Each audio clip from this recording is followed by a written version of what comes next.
सपा संस्थापक पूर्व मुख्यमंत्री मुलायम सिंह यादव के बेटे, सपा अध्यक्ष अखिलेश यादव के भाई और वर्तमान में सपा नेत्री अपर्णा यादव के पति प्रतीक यादव के असमय निधन से पूरे प्रदेश में शोक की लहर है, खासकर यादव परिवार में। ऐसे में प्रतीक यादव के जन्म से लेकर अंत तक ये सफ़र कैसा रहा, इस पर विस्तृत बात करने के लिए हमारे साथ मौजूद हैं उत्तर प्रदेश के वरिष्ठ पत्रकार प्रमोद गोस्वामी जी, जो कि मुलायम सिंह यादव के भी करीबी रहे और 37 वर्षों तक उत्तर प्रदेश की पत्रकारिता में कई बड़ी खबरों को कवर किया है सर ने। सर, अगर बात प्रतीक यादव की करें, आपने हर वो दौर देखा है प्रतीक यादव के पूरे जीवन से जुड़ा, शुरुआत से लेकर अंत तक का उनके सफ़र की बात करें तो ये कैसा रहा है? देखिए, प्रतीक यादव की अगर बात करें तो प्रतीक यादव को अगर आप देखें तो वो बहुत सौम्य और ग्लैमर की दुनिया से बाहर का व्यक्तित्व का व्यक्ति रहा। वो अपने काम से काम, और कभी भी हालांकि वो प्रदेश के देश के बड़े नेता मुलायम सिंह यादव के परिवार से में जब जुड़े तो उसके बावजूद आदमी में एक जो स्वाभाविक तौर पर एक जो ये कह लीजिए कि उसमें एक उत्कर्ष की तरफ जाने की लालसा या आगे बढ़ने की, ग्लैमर की तरफ दौड़ने की, उसमें कभी भी नहीं देखा गया कि मुलायम सिंह यादव के किसी भी इर्द गिर्द वो कभी नहीं दिखाई दिए। और उससे पहले भी जब साधना जी को एक धर्म पत्नी का दर्जा दिया गया, उससे पहले भी वो कभी भी और उसके बाद भी वो कभी नहीं दिखाई दिए। तो ग्लैमर की दुनिया से ये कहा जा सकता है कि उनका कोई वास्ता नहीं था। वो अपनी निजी ज़िंदगी में ज़्यादा अपने को सुरक्षित, ज़्यादा अपने को अच्छा महसूस करते थे। लेकिन देखा जाए तो सर, प्रतीक यादव जी काफ़ी शौकीन थे, फिर चाहे वो लग्जरी गाड़ियों का शौक़ हो, पैराग्लाइडिंग का शौक़ हो, वो और या फिर लोगों की मदद करने में, चाहे वो बेसहारा लोग हों, बेसहारा पशु हों, इसमें भी उनकी खासा दिलचस्पी थी। नहीं, निश्चित रूप से ये एक सामाजिक रूप से, जैसे जानवरों के मामले में, चाहे वो उनकी गौशाला भी वहाँ जाते थे, वो उसमें योगी जी, मुख्यमंत्री जी भी वहाँ गए, उनको ले जाया गया। वहाँ जानवरों के अगर कहीं कोई चीज़ है तो उसके देख रेख पर उसमें ज़रूर उनका रहता था। जहाँ तक आपकी बात है कि ये शौक़ ज़रूर था उनको बड़ी स्पोर्ट्स गाड़ियों का या उसका या जिम का, तो वो एक उनको मतलब कसरत का, पहलवानी का नहीं, कसरत का, बॉडी बिल्डिंग का, ये तो ज़रूर उनको शौक़ था। और उसी में फिर उन्होंने एक बड़ा और एक राजधानी में मैं समझता हूँ कि सबसे बड़ा, सबसे आधुनिक मशीनों से युक्त जिम उन्होंने खोला था, और वो वहाँ जिम करते भी थे। तो वो तो एक शारीरिक सौष्ठव कह लें कि उसके प्रति तो ज़रूर वो मरते दम तक वो रहा, उनमें शुरू से रहा, ये बात तो ज़रूर रही। लेकिन एक जो सामाजिक अगर आप देखें तो कभी भी गाड़ी का शौक़ रहा उनको, लेकिन कभी ये नहीं देखा गया कि वो गाड़ी लेके हजरतगंज में टहल रहे हैं, या अपनी पत्नी को या अपनी माँ को या अपने रिश्तेदारों को, अपने दोस्तों को लेके कहीं चाट खा रहे हैं रोक के अपनी 5 करोड़ की गाड़ी को खड़ा करके, या तो वो ऐसा कहीं नहीं देख। ये उनका निजी शौक़ था, वो निजी तौर पर उसको पूरा करते थे, उसका दिखावा या आडंबर नहीं करते थे। हाँ, ये कह सकते हैं कि यूपी की भाषा में जो कहते हैं कि भौकाल बनाने की आदत नहीं थी, रुतबा दिखाने की आदत नहीं थी। लेकिन सर, अगर बात करें तो प्रतीक यादव का लोग कहते हैं कि जीवन शुरू से ही थोड़ा संघर्ष में रहा, चाहे फिर वो पहचान का रहा हो शुरुआती दौर में मुलायम सिंह के बेटे के तौर पर। हाँ, आपने हर वो दौर देखा है, तो किस तरह से साधना गुप्ता जी, जो कि प्रतीक यादव की माँ थी, वो मुलायम सिंह के संपर्क में आई और फिर ये कैसे सफ़र आगे बढ़ा, किस तरह से प्रतीक यादव को मुलायम सिंह यादव के बेटे के रूप में पहचान मिली? देखिए, जहाँ तक आपने 2 सवाल किए, जहाँ तक प्रतीक यादव के संघर्ष का सवाल है, मुझे लगता है कि शायद संघर्ष का दौर उन्होंने नहीं देखा। ये शायद कहना बेईमानी होगा कि विपन्नता या संघर्ष का दौर देखा हो। दूसरी बात कि वो जब ये चीज़ चर्चा में नहीं आई कि ये मुलायम सिंह के पुत्र हैं, उससे पहले या उसके बाद, कि वो कहीं उनमें एम्बिशन हो उनमें कहीं कोई राजनीतिक बढ़ने की भाव हो, ऐसा भी नहीं। तो वो तो कई संघर्ष के, मुझे लगता है कि संघर्ष का दौर तो शायद उन्होंने नहीं देखा। जहाँ तक आपने साधना जी की बात करी, तो देखिए एक बात तो स्वीकार करनी पड़ेगी कि मुलायम सिंह जी ने दूसरी शादी की, लेकिन ये एक भारतीय समाज में कहीं ना कहीं उसको एक अलग अंदाज से ज़रूर देखा जाता है, इससे इनकार आप नहीं कर सकते हैं। लेकिन उसके साथ साथ इस बात को भी स्वीकार करना पड़ेगा कि मुलायम सिंह जी ने बड़ी बेबाकी से उनको पत्नी का दर्जा दिया, जबकि और बहुत से पॉलिटिशियन ऐसे रहे कि जिनके कई अनेक महिलाओं से संबंध रहे, लेकिन उसको उन्होंने दर्जा नहीं दिया या उससे छिपाव रखा, उससे दुराव रखा। जहाँ तक साधना जी की जो बात आपने कही कि और मुलायम सिंह के संपर्क की, तो जब मुलायम सिंह जी की 7 फेरे लेके आने वाली पत्नी मालती जी की अस्वस्थता थी, उस समय उनकी देखरेख का एक स्वास्थ्य के लिहाज से, मेडिकली लिहाज से उन्होंने उनकी देखरेख बड़ी शिद्दत से और बड़ी उस रूप में की जैसे कि उनकी सगी बहन करती हो या कोई बेटी करती हो। जहाँ तक जो मेरी सुनने में या देखने में या लोगों से चर्चाओं में जो मैंने सुना, तो बड़ी शिद्दत से उन्होंने वहाँ दिन रात उनकी सेवा की। बताया ये जाता है कि शायद उसी दौरान या उस पीरियड में मुलायम सिंह जी का और उनसे एक नाता जुड़ा। बताया जाता है सर कि उससे पहले भी जब मुलायम सिंह जी की माँ बीमार थी तब भी साधना जी ने बड़ी सेवा की थी, उससे भी वो खासा प्रभावित हुए। मैं वही अखिलेश जी की माँ की और मुलायम सिंह जी की पत्नी की उन्होंने सेवा की थी, वो बात मैंने पहले ही कही। तो वहीं से ये एक उनकी सेवा से मतलब ये हो के, क्योंकि ये तो राजनीति में थे, ये तो देख नहीं पाते थे, लेकिन उनकी पत्नी की उन्होंने जिस शिद्दत से, जिस मनोभाव से, ईमानदारी से सेवा की, शायद मुलायम सिंह के मस्तिष्क मन स्थिति पर उसका एक प्रभाव पड़ा होगा। और फिर कहीं ना कहीं कोई रिश्ता बना और उस रिश्ते को जो बना उन्होंने, उसको उन्होंने वैधानिक दर्जा भी दिया। बताया जाता है कि उसके बाद जब 2003 में अखिलेश जी की मां का निधन हुआ, फिर उन्होंने औपचारिक शादी भी की। हाँ, जब उनकी पत्नी का निधन हो गया, उससे पहले वैधानिक रूप से और उस रूप से कहीं ना कहीं आलोचना का, चूँकि राजनीति में थे, बड़े नेता थे, तो वो चर्चा का विषय बनता, तो शायद उसको उस समय करना उचित न समझा होगा। जब उनका निधन हो गया तो उसके बाद अमर सिंह जी ने भी उसमें अहम भूमिका निभाई थी, जब इनकी कोर्ट मैरिज हुई है, और उसमें अमर सिंह जी भी उनके साथ रहे थे। फिर खुलकर उन्होंने इस रिश्ते को एक्सेप्ट किया। उससे पहले एनडी तिवारी जी को लेकर काफ़ी किरकिरी हुई। नहीं, खाली आप एनडी तिवारी की क्यों बात कर रहे हैं? ऐसे बहुत से लोग हैं, नाम लेना उचित नहीं समझूंगा, आज भी राजनीति में सक्रिय हैं, आज भी राजनीति से अलग हो के वो बैठे हुए हैं, जिंदा हैं, लेकिन उनके संबंध रहे, लेकिन उन्होंने उसको स्वीकार करने में उनकी हैसियत नहीं जुटा पाए, वो हिम्मत नहीं जुटा पाए। ये मुलायम सिंह था कि उसके बाद उन्होंने ये बात शायद कहा तो ये भी जाता है कि जब ये बात हुई तो अमर सिंह जी ने भी उनको ये सलाह दी कि नहीं, अब आपको कोर्ट मैरिज कर लेनी चाहिए।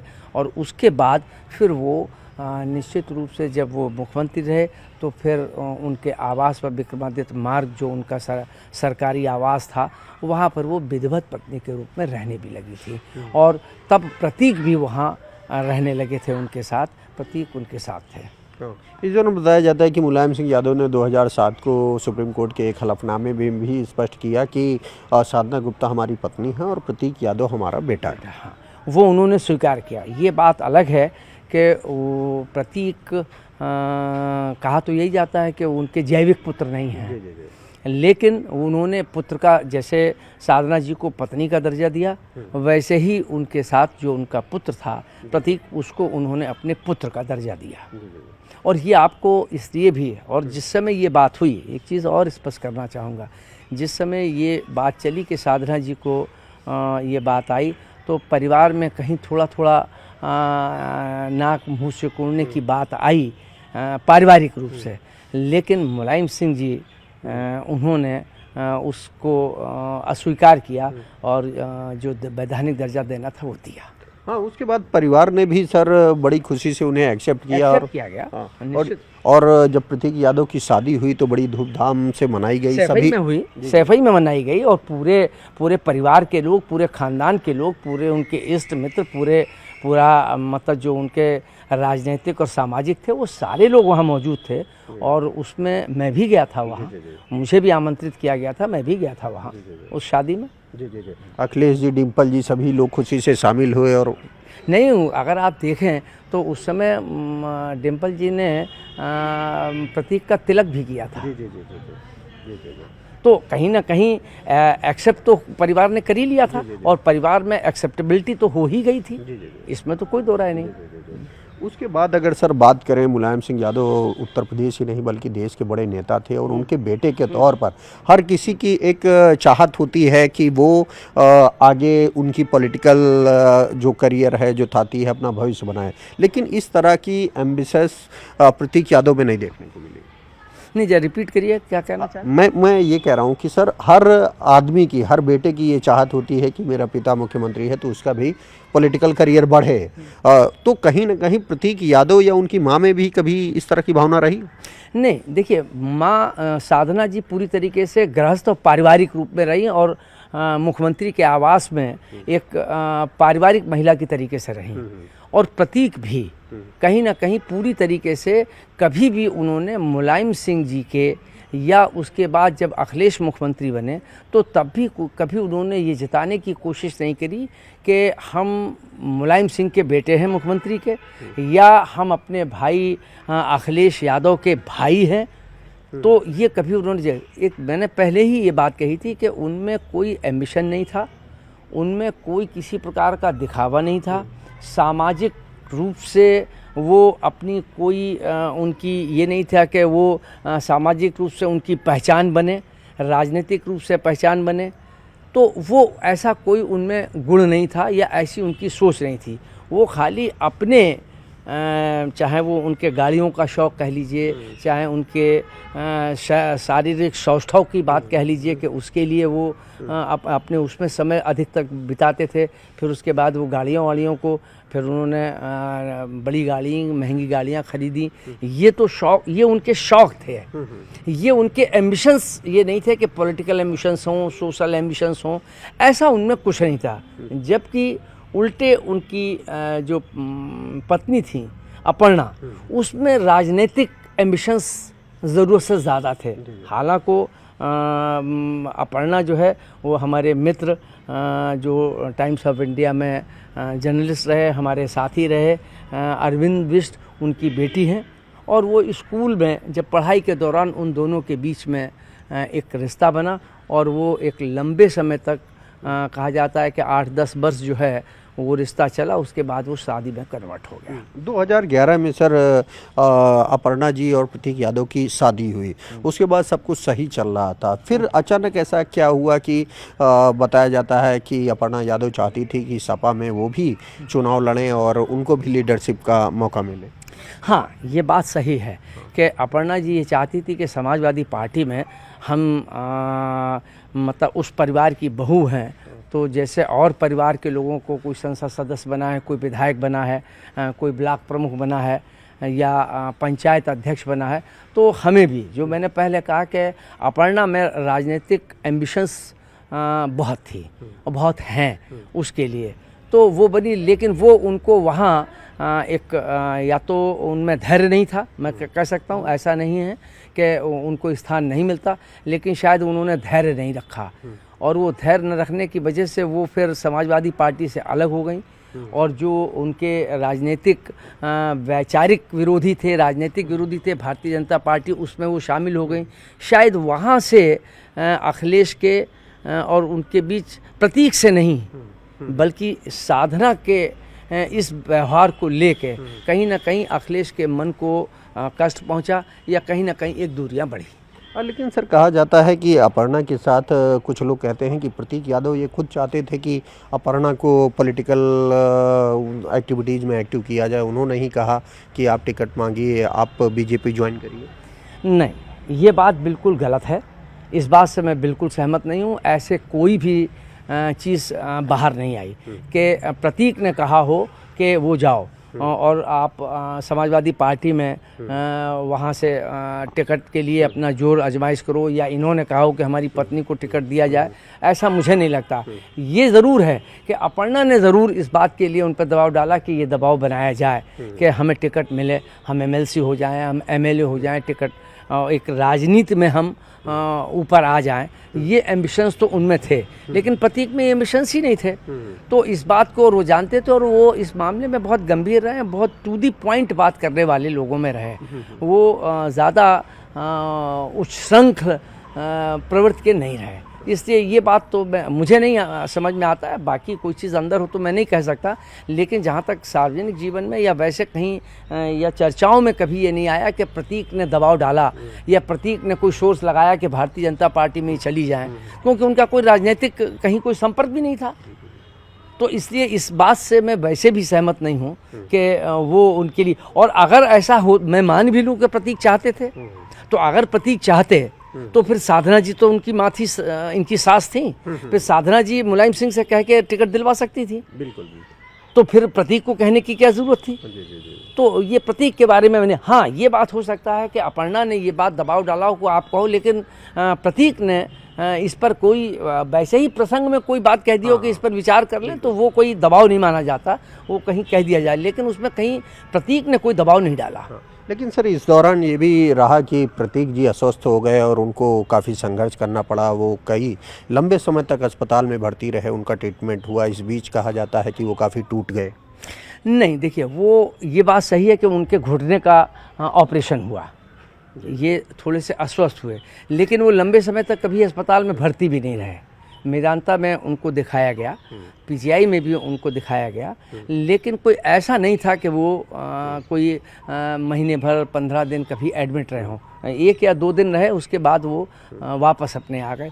स्वस्थ थे वो, स्वस्थ शरीर था उनका, तो वो कोई चीज़ नहीं थी। लेकिन बताया जाता है कि जो या डॉक्टरों का ये कहना है कि जो एस्टेरॉइड दी गई वो कहीं ना कहीं उनको या तो वो ओवरडोज हो गई, जो लेने लगे वो, या वो कम हो गई हूँ और वो हुई, बाकी उनके क्लॉट जम गया। क्लॉट से डॉक्टरों का कहना था कि शायद उसकी वजह से ब्लॉकेज हो गया और उनको हार्ट अटैक हो गया, ये कारण था। लेकिन वो हाँ ये बात है कि बीच में अपर्णा जी के और उनके बीच में मतभेद की भी बात आए और उसमें तलाक देने की भी आई, और प्रतीक ने अपने उसमें डाला भी कि हम तलाक लेने जा रहे हैं। इस दौरान वो अपना विदेश में इलाज करा रहे थे और उस दौरान अपर्णा जी बताया जाता है उनके साथ नहीं थी। उस समय वो भावनात्मक रूप से टूटे। हाँ, कहीं मैंने आपसे कहा ना कि कहीं ना कहीं वैचारिक, देखिए हर परिवार में, हर पति पत्नी में कहीं ना कहीं छुटपुट वाद विवाद या कहीं वैचारिक मतभेद तो हुआ करते हैं, लेकिन वो जो पॉलिटिकल एम्बिशन था अपर्णा का,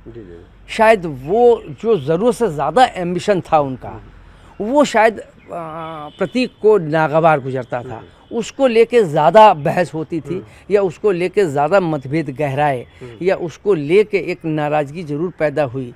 और जब वो गए तो ये चूँकि इनका लक्ष्य जो है वो राजनीति में सक्रिय भागीदारी निभाने का था, तो फिर उसमें कहीं ना कहीं प्रतीक की उपेक्षा हुई, जो प्रतीक को स्वाभाविक तौर पर वो अच्छा नहीं लगेगा या किसी भी पति को अच्छा नहीं लगेगा।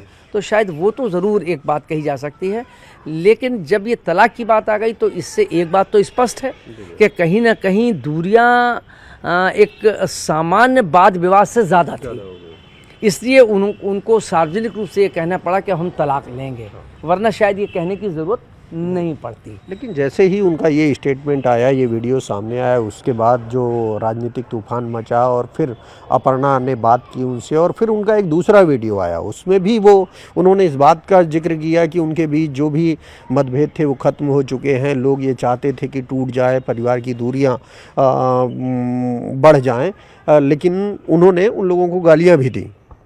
देखिए ये इसमें कई प्रकार की चर्चाएँ हैं।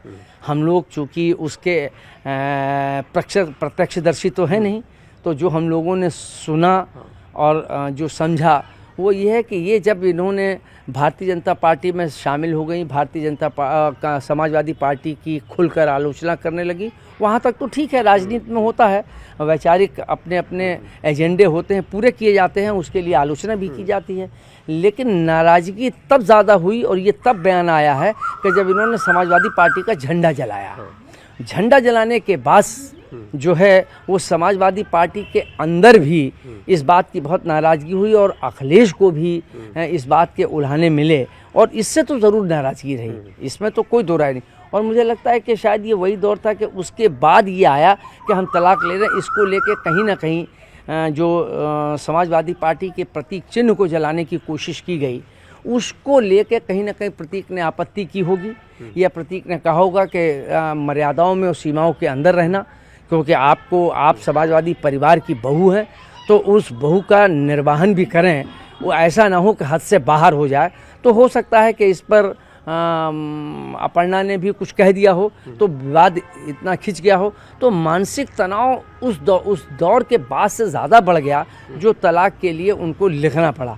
फिर बाद में चूँकि परिवार के बड़े लोग या पड़े होंगे तो उन्होंने समझाने की कोशिश की होगी, उसको पानी डालने का प्रयास किया गया होगा, तो फिर ये आया कि नहीं अब ऐसी कोई बात नहीं है, वो हम भावनात्मक रूप से लिख गए या जो भी उसका उन्होंने तर्क दिया।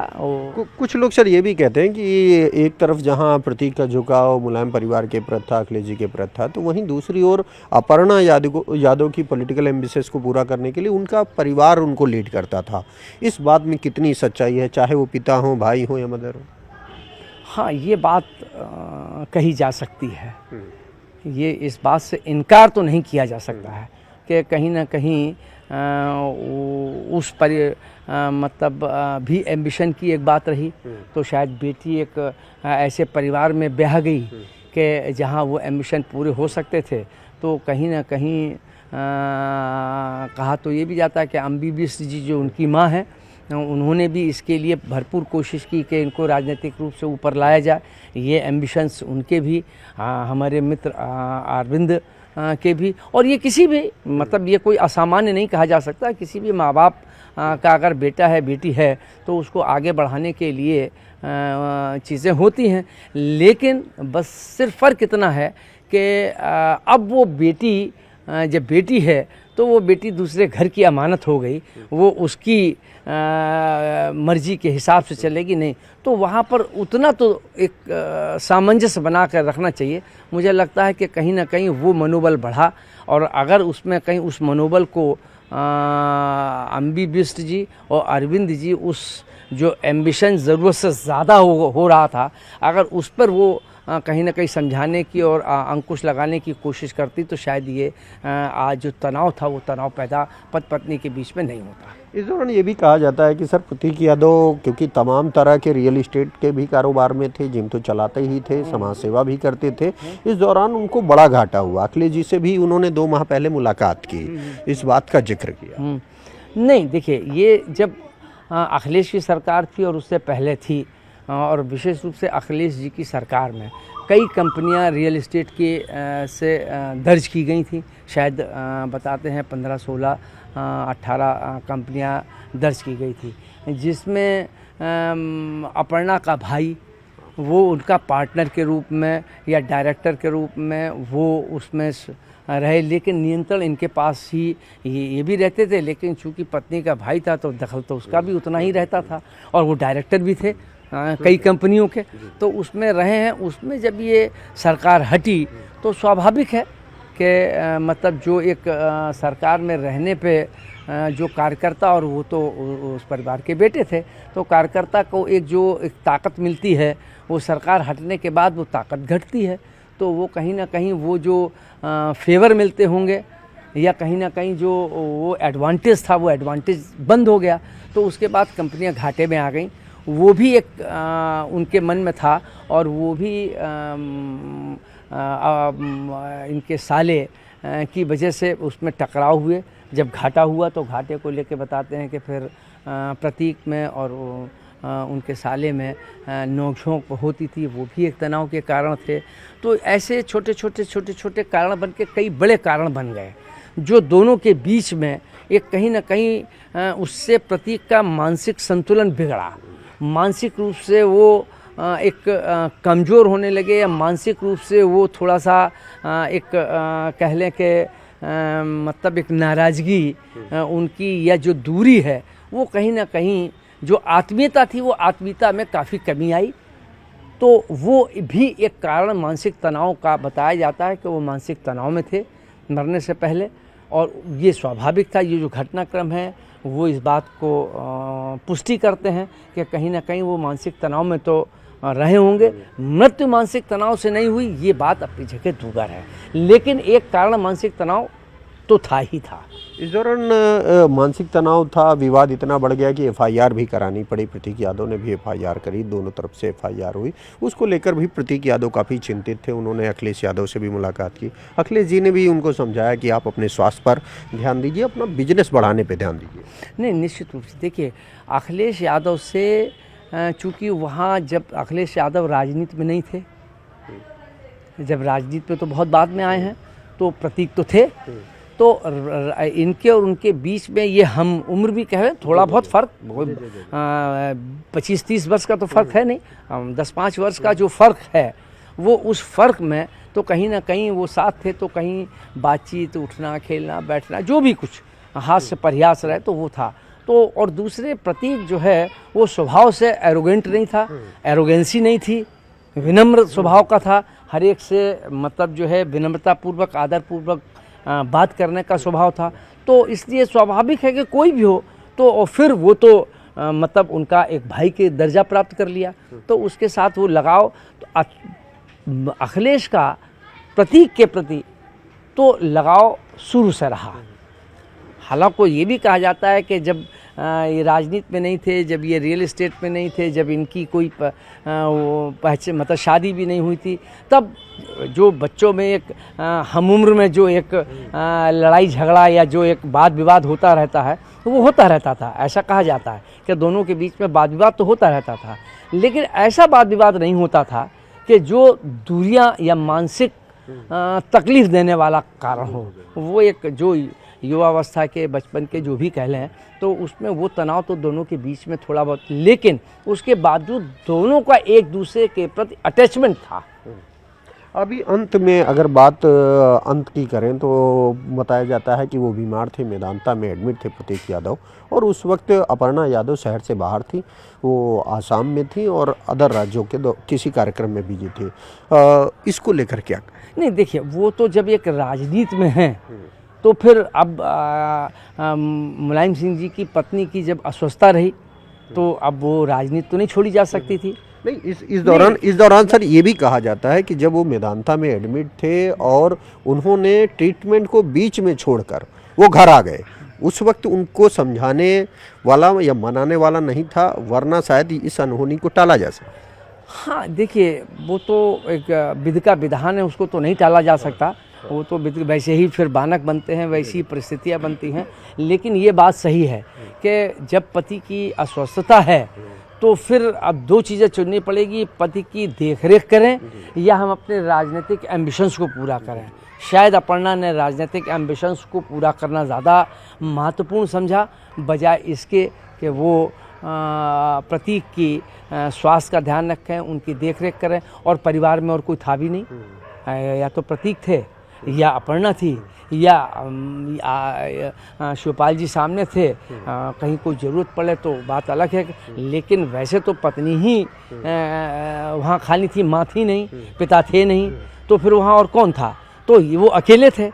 तो ये अकेलापन भी उनको कचोटता होगा, और स्वाभाविक है कि ये भी होता होगा कि हम अस्वस्थ हैं और इनको अपना राजनीतिक एम्बिशंस, शपथ ग्रहण में जाना ज़रूरी है, बॉम्बे जाना ज़रूरी है, आसाम जाना ज़रूरी है, बंगाल में जाना ज़रूरी है। तो ये कहीं ना कहीं एक मानसिक तकलीफ़ तो दे ही रहा होगा ये बात। और इस बात पर शायद अपर्णा ने उतना गंभीरता से नहीं लिया, या शायद वो भी नहीं समझती होंगी कि ये शारीरिक रूप से पूरी तरीके से स्वस्थ है तो कोई ऐसी अनहोनी हो जाएगी। लेकिन अब विधि के विधान के आगे तो सब बेबस हैं। आज आज प्रतीक यादव का अंतिम संस्कार हुआ। इस दौरान काफ़ी मार्मिक तस्वीरें सामने आई कई। उसमें एक ये भी रही कि अखिलेश यादव जी उनकी बेटी को चॉकलेट खिलाते हुए नज़र आ रहे थे, ढांढस बताते हुए नज़र आ रहे। वो बहुत मार्मिक था, कम से वो मैंने भी देखा, लेकिन बहुत मार्मिक था कि जिस ढंग से वो बेटी छोटी थी उसको इस बात का पता नहीं कि पिता नहीं है, और जब वो जाने लगे तो वो पूछने लगी कि ये पिताजी को, पापा को कहाँ ले जा रहे हैं, तो वो अबोधपन था, तो वो चॉकलेट खा रही है, वो खुल नहीं रही थी, तो वो अखिलेश उसको खोल के दे रहे हैं। तो ये इस बात का प्रतीक है कि अखिलेश का प्रतीक के प्रति कितना लगाव, उनके बच्चों के प्रति भी लगाव, वो एक सामने दिखाई दे रहा है, इसमें तो कोई दो राय नहीं है। तो वो ज़रूर एक बड़ा मन को शॉकिंग, मतलब मैं भी देख के उस फ़ोटो को देख के, उस दृश्य को देख के मन को हुई कि देखिए, मतलब एक प्रतीक की बेटी अबोध है, उसको अभी ज्ञान नहीं है, और उसको कैसे कंसोल कर रहे हैं, यही पारिवारिक पृष्ठभूमि है जो अखिलेश के परिवार ने दी उनको। वो या अब मुलायम सिंह जी जो उनका संयुक्त परिवार की जो पृष्ठभूमि है, वो जो अखिलेश जी को संस्कार दे के गए, मुझे लगता है कि वो मुलायम सिंह जी के संस्कार अखिलेश जी में साफ दिखाई दे रहे थे कि जो भी कुछ है, लेकिन आखिर अब ये हमारे परिवार का अंग है, ये हमारे परिवार की बेटी है या हमारी भतीजी है, तो इसको कैसे कंसोल किया जाए। तो ये अपने आप में ये अखिलेश के संस्कारों को प्रदर्शित कर रहा था कि उनके संस्कार कितने परिवार के रूप में कितने बढ़िया, बेहतर और लोगों को जोड़ने वाले हैं। यहाँ पर सर एक सवाल और सबके मन में चर्चा में है कि एक और जहाँ पर अखिलेश जी का पूरा परिवार था, शिवपाल यादव जी मौजूद थे, सभी भाई मौजूद थे, डिम्पल यादव जी भी लगी रहीं, पूरा परिवार मौके पर था, हर एक मौके पर था। लेकिन इस दौरान जब अंतिम संस्कार किया गया तो क्या अखिलेश यादव या उनके परिवार के लोगों को जो अंतिम संस्कार की रीति रिवाज है वो पूरा करने का मौका नहीं दिया गया? उनके ससुर द्वारा, अमूमन हिंदू समाज में परिवार के लोग अंतिम संस्कार करते हैं, रिश्तेदार नहीं, तो ये फैसला किसका था? अब देखिए, ये इस पर तो कोई हम टिप्पणी नहीं कर सकते हैं कि ये फैसला किसका था, क्योंकि मैं वहाँ था नहीं। मैं ज़रूर गया था, लेकिन इतनी भीड़ थी और वो था, तो उसमें फिर वहाँ देख के चूँकि अरविंद बिष्ट हमारे सैपा हमारे साथ रहे हैं, जर्नलिज़्म में हमारे समकक्ष रहे हैं, हमारे साथ उन्होंने जर्नलिज़्म किया है, तो वो एक स्वाभाविक संवेदना व्यक्त करने के लिए मैं गया था वहाँ पर। लेकिन ये क्या हुआ या नहीं करने दिया गया, लेकिन इसका अधिकार तो प्रतीक के परिवार को ही है, वो अपर्णा के परिवार को नहीं होता है, हमारे धार्मिक मान्यताओं के आधार पर। अब वो बहुत सी चीज़ें अब क्या रहा, क्यों रहा, कैसे रहा। कुछ लोग ये भी कह रहे हैं कि सर अगर यादव परिवार नहीं तैयार होता तो बेटियों द्वारा कई जगह अब तो मुखाग्नि दी जा रही है, तो उनके द्वारा, क्योंकि वो परिवार का हिस्सा मानी जाती हैं। नहीं, ये बात तो सही है, मतलब आप ये छोड़ दीजिए, ऐसे एक नहीं अनेकों उदाहरण हैं। हमारे भी यहाँ एक बड़े सीनियर जर्नलिस्ट रहे, हमसे सीनियर थे आनंद द्विवेदी साहब, उनकी 2 बेटियाँ थीं, उनकी बेटियों ने उनको कंधा दे के उनको निकाला और वहाँ उन्होंने मुखाग्नि दी, तो वो तो एक है, इसमें तो कोई दो राय नहीं, तो वो दे सकती हैं। लेकिन ये मतलब संस्कारों को से इतर हट के जो किया गया, वो किन कारणों से किया गया, क्यों किया गया, उसके पीछे क्या था, इस पर हम कोई टिप्पणी नहीं कर सकते, क्योंकि मैंने उसको देखा नहीं, इसलिए टिप्पणी करना मुनासिब भी नहीं होगा। तो जैसा कि आपने सुना, उत्तर प्रदेश के वरिष्ठ पत्रकार प्रमोद गोस्वामी जी ने बताया कि किस तरह से प्रतीक यादव का जीवन की शुरुआत हुई और किस तरह से अंत हुआ। पहले मां का निधन हुआ, माँ बाप नहीं रहे, अंत में जब उन्हें ज़रूरत थी तो अपनों का साथ नहीं मिला, और यहाँ तक कि अंतिम संस्कार भी किसी दूसरे द्वारा किया गया। हालांकि जो प्रतीक का व्यक्तिगत स्वभाव था, जो लोगों की मदद करने का उनका स्वभाव था, जो उनकी मदद करने की पहल थी, उसको आज पूरा उत्तर प्रदेश ही नहीं बल्कि पूरे देश में जो उनके जानने वाले हैं, जो उनके चाहने वाले हैं, वो उसे याद कर प्रतीक यादव को आज उन्होंने अंतिम श्रद्धांजलि दी है। प्रतीक यादव हमेशा उनके दिल और दिमाग में जिंदा रहेंगे। कैमरामैन मनोज शाही के साथ राजीव प्रताप सिंह, न्यूज़ 18 लखनऊ।